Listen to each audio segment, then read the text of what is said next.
Hello, and welcome to an episode of Healing the Broken. Today, on this episode, we are going to be talking about forgiveness. Now, I know a lot of you may be saying, if this episode is about healing the broken, why are we talking about forgiveness?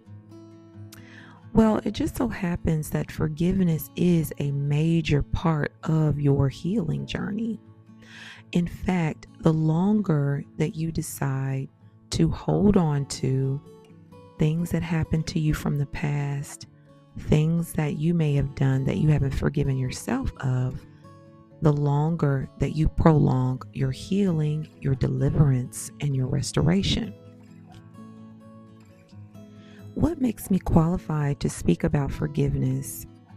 Well, number one, I will tell you that I am a motivational speaker. I am a mother.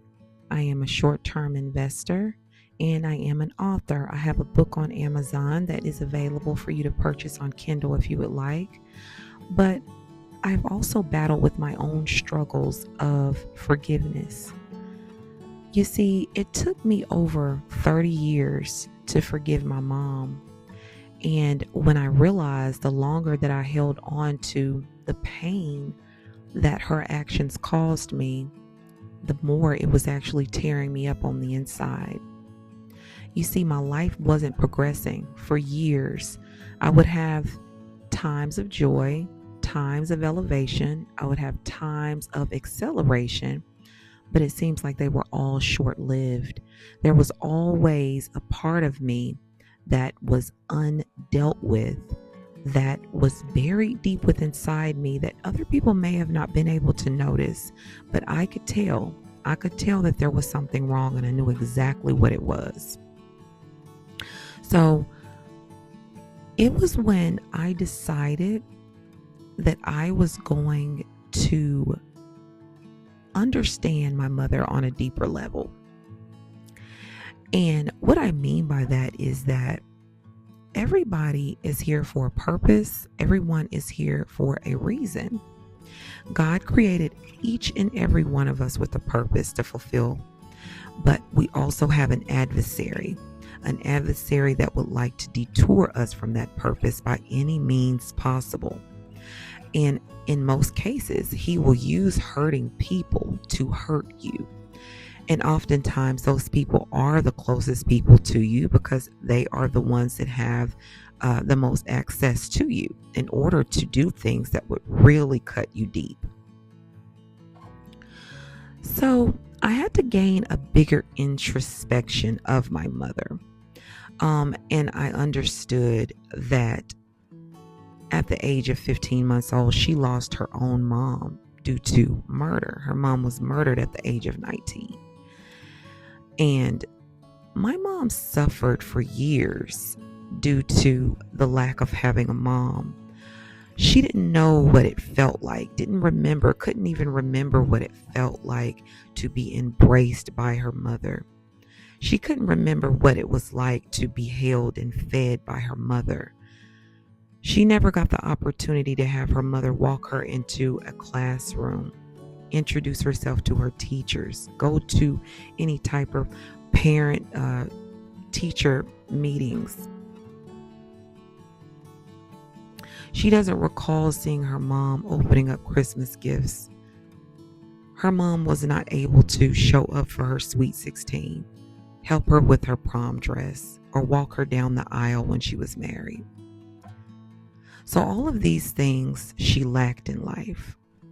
So by the time she had children of her own, she didn't have anything to reference as to what a real mother was supposed to look like, feel like, smell like. She didn't know what that experience was. Now, true enough, she had caretakers growing up, but nothing takes the place of a real, loving, nurturing mother. So she had no idea how to be that because she never experienced that in her life.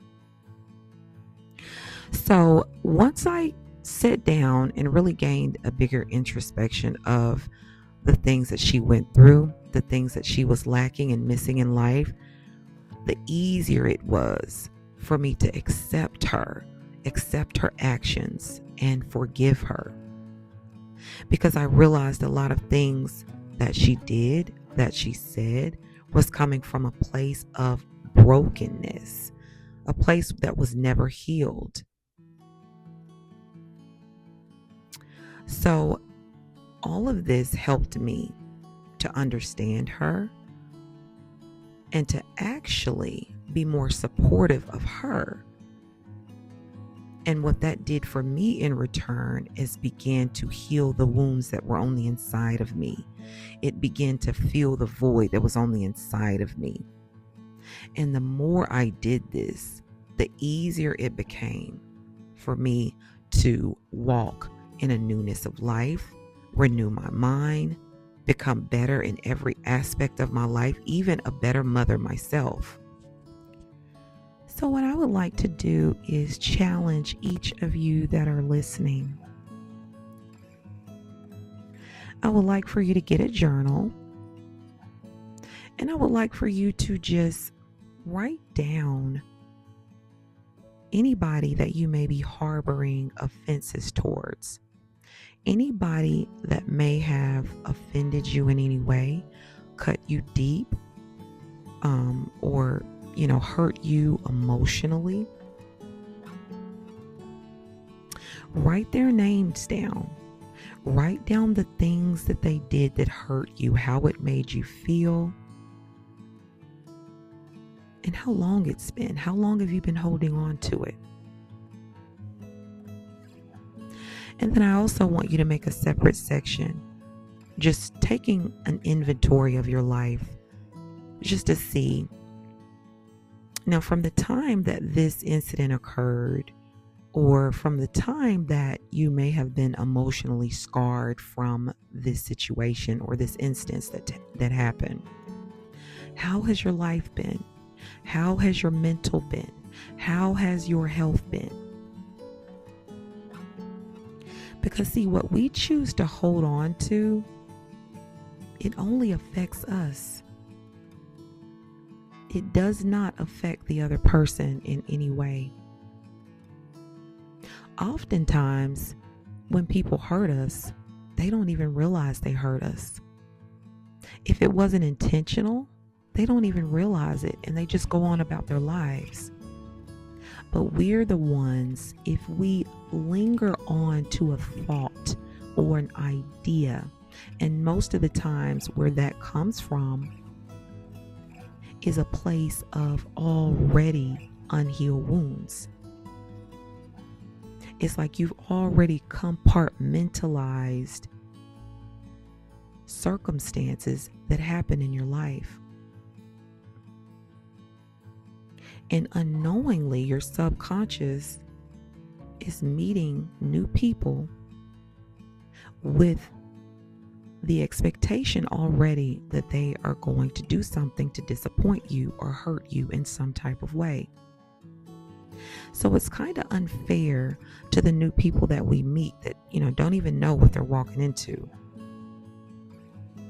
And so when they say something or do something or react in a certain way that opens up one of those wounds that we've compartmentalized, then we say, aha, they're just like everybody else. Aha, they're just going to hurt me just like they did. Aha, now I know where to place you and how to categorize you. But you see, the thing is, they were never intending to hurt you. It's the unhealed wounds in you that is speaking, and that voice is louder than the voice of actual reason. So I would like to challenge you to take a mental note. Write it down in your journal. Write down all the people that have hurt you, that have offended you, the things that they did, the things that they said, how it made you feel, how long you've been holding on to it, and how your life has been, how your relationships have been. Have you had healthy relationships as a result of the hurt and the pain? Or have you seen a constant decline in these relationships? Have you become a people pleaser? Are you afraid of letting people down? Do you deal with fear and anxiety? Are you battling secretly with depression? Have you picked up silent addictions? So, see, the only person that you're really hurting is yourself when you hold on to unforgiveness, when you don't release people, when you don't heal people. Now, I'm not here to say that this is an easy thing to do, but what I am telling you is that it is imperative to do it for your mental and physical well-being and for the health of your relationships moving forward. Once you do this and you begin the process of your healing journey, you will become a better person. You will see an improvement in your health. You will see an improvement in your sleep, and you will open up new motivations through inspiration on maybe exercising more, getting out in the sun, spending more time with people. So I would like for you to continue to tune in to my podcast. They will be uploaded every Monday. And I would like for you to definitely work on your healing journey. Until next time, thank you so much for tuning in. Be blessed and be healed.